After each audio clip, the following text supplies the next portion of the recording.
Coba kita lihat Sayyidah Maryam, Sayyidatuna Maryam, ibunda Sayyidina Isa alaihissalam, ketika khalwat di mihrab, beliau berdiam diri di mihrab tempat salat, tempat ibadahnya beliau, tidak pernah keluar.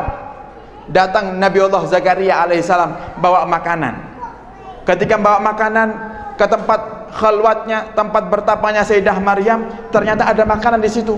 Ditanya sama Sayyidina Zakaria, "Ya Maryam, anna laki hadza?" Dari mana ini makanan wahai Maryam? Sedangkan engkau tidak pernah keluar, kok tiba-tiba ada makanan? Apa jawab Sayyidah Maryam? Ini min indillah, ini dari Allah Subhanahu wa taala. Sehingga mereka para kasih-kasih Allah, mereka banyak berdiam diri, tidak mau kumpul dengan manusia untuk beribadah kepada Allah Subhanahu wa taala. Kenapa? Karena rata-rata dosa kita ini datangnya karena sebab manusia. Dosa kita datangnya karena sebab manusia. Contoh, menggunjing, ngerasani. Bu, coba ibu kalau hidup di hutan sendirian di ujung sana Gunung Wilis, cari tempat yang tidak ada manusia sama sekali, kira-kira bisa ngerasani tidak? Bisa ngerasani bu? Tidak bisa. Ya paling ngerasani sama monyet. Maunya diajak ngerasani, paham? Tidak paham. Kita ngerasani orang, gunjing orang karena ada lawan bicara, karena ada yang kita lihat, karena ada yang kita rasani. Oh, itu bapak si A itu kurang ajar, dia ngambil jabatan saya, dia ngambil uang saya. Karena ada yang kita rasani. Siapa yang kita rasani? Manusia. Coba kalau kita hidup di hutan, tidak ada yang kita ajak rasan-rasan. Tidak mungkin kita lah rasan-rasan dengan pohon. Gila kalau kita rasan-rasan dengan pohon. Makanya rata-rata dosa manusia itu karena sebab manusia juga. Dengki, iri.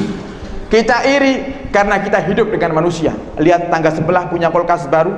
Wah, tetangga sebelah punya kulkas baru itu, Pak, kita kalah, kita tidak punya kulkas baru. Kata bapaknya, jangan-jangan mencuri dia. Akhirnya ngerasani, ngedengki, yang gunjing lagi. Persis, pas. Karena sebab apa? Karena kita punya tangga manusia. Coba kalau hidup di hutan, kira-kira apakah kita bisa iri dengan monyet? Wah, monyet itu kurang ajar, dia sudah ngambil pisang saya di hutan. Gila kalau kita seperti ini ya. Binatang masih didengki, itu adalah orang yang tidak waras. Karena sebab ada manusia kita mendengki, karena sebab ada manusia kita menggunjing, karena sebab manusia kita sombong. Makanya hati-hati kalau sudah ngumpul dengan manusia, kita harus jaga hati.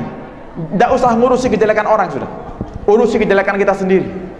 Oh, kita sombong, ayo kita tundukkan hati kita, jangan sampai kita sombong. Orang atau makhluk Allah yang sombong itu cuma ada tiga. Cuma ada tiga. Siapa? Yang pertama, iblis. Iblis adalah makhluk Allah yang sombong pertama kali. Kenapa Allah perintahkan untuk sujud kepada Nabi Allah Adam? Iblis tidak mau. Aba wastakbar, kata Allah.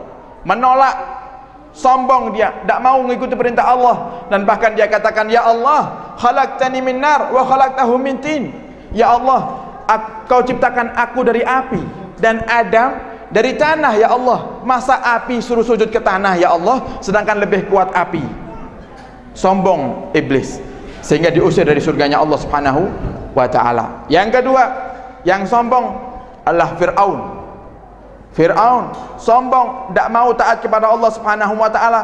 Dan bahkan Fir'aun mengaku, akulah Tuhan, akulah Tuhan. Diajak beriman sama Nabi Allah Musa, tidak mau, malah ngaku Tuhan, sombong. Sampai ketika Musa katakan kepada Fir'aun, wahai Fir'aun, Tuhan itu hanya satu.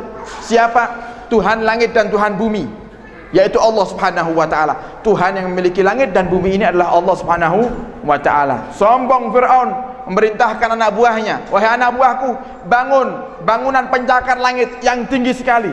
Kenapa? Biar aku bisa mengalahkan Tuhannya Musa. Bangun bangunan yang tinggi untuk mengalahkan Tuhannya Musa, yaitu Allah Subhanahu wa ta'ala. Sombong. Yang ketiga, Qarun. Sombong karena kekayaannya, sehingga ditenggelamkan oleh Allah Subhanahu wa ta'ala di bumi. Karena kaya jadi sombong. Itu makhluk Allah yang sombong. Makanya kalau jenengan ibu ketemu sama orang yang sombong, jenengan bilang sama orang yang sombong, setahu saya makhluk Allah yang sombong cuma tiga. Kok ini tiba-tiba ada empat? Siapa yang sombong? Yang pertama iblis, yang kedua Fir'aun, yang ketiga Qarun, yang keempat siapa? Jenengan. Yang keempat siapanya? Jenengan. Kalau ketemu orang sombong gitu kan aja, biar tahu dia temannya Fir'aun, temannya iblis, tempatnya mana? Neraka Jahim. Orang yang sombong tidak bakal masuk surganya Allah Subhanahu wa taala. Nabi kita Muhammad katakan, "Man kana fi qalbihi miskala dzarratin min kibrin la yadkhulul jannah." Atau kama qala. Kata Nabi Muhammad, tidak akan masuk surga orang yang dalam hatinya ada sekecil biji sawi kesombongan. Sedikit aja sombong dalam hati, bukan ahli surganya Allah Subhanahu wa taala. Kalau bukan surga, mana lagi tempatnya? Di akhirat cuma ada 2 tempat aja. Kalau tidak surga ya yang neraka. Kalau tidak masuk surga ya berarti masuk neraka. Naudzubillah, semua naudzubillah. Ibadah kita akan Allah terima kalau kita punya ilmu. Ini orang khalwat di atas gunung, tidak punya ilmu, ibadah kepada Allah. Salat Pak Bu, ngalungi bangkai tikus. Salat Allahu Akbar, ngalungi bangkai tikus. Ada orang di lereng gunung penasaran. Di kampung ada orang, di kampung Kerosok penasaran, siapa ya kira-kira orang yang beribadah di ujung gunung Weles sana? Coba tak naik ke sana, saya kepingin tabarukan, ngambil barokah kepada beliau orang yang ahli ibadah di atas gunung. Naik ke atas gunung, ternyata terlihat orang yang ibadah ngalungi bangkai tikus. Salat ngalungi bangkai tikus. Kira-kira gimana hukum salatnya Bu? Salat ngalungi bangkai tikus tidak sah. Salat bawa najis, hukum salatnya tidak sah. Salat Pak, baju kita najis ya, kena kotoran ya, kena kancingnya sapi, nah, habis meres susu sapi di belakang, kena kencingnya sapi, kena kotoran sapi, langsung sholat tidak sah. Harus disucikan dulu, dibersihkan dulu, suci, baru bisa sholat. Ini orang sholat malah ngalungi bangkai tikus, bangkai najis hukumnya, dikalungi. Sholatnya nangis-nangis, seakan-akan khusyuk, dan paling khusyuknya orang kalau sholat. Setelah salam, orang yang penasaran ini bertanya, "Wahai fulan, kenapa engkau sholat ngalungi bangkai tikus?" "Iya, karena dengan aku ngalungi bangkai tikus, aku semakin khusyuk, karena aku ingat kematian. Dengan aku ingat mati, aku semakin khusyuk ibadahnya, karena aku mengingat bahwasanya aku juga bakal jadi bangkai seperti ini nanti kalau sudah dikubur." Niatnya benar, mengingat kematian benar, tapi meletakkannya salah.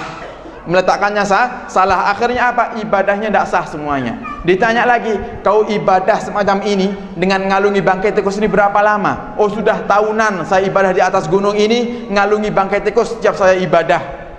Maka setiap harinya dalam waktu bertahun-tahun itu ibadah salatnya tidak ada yang terima sama Allah Subhanahu wa taala sama sekali.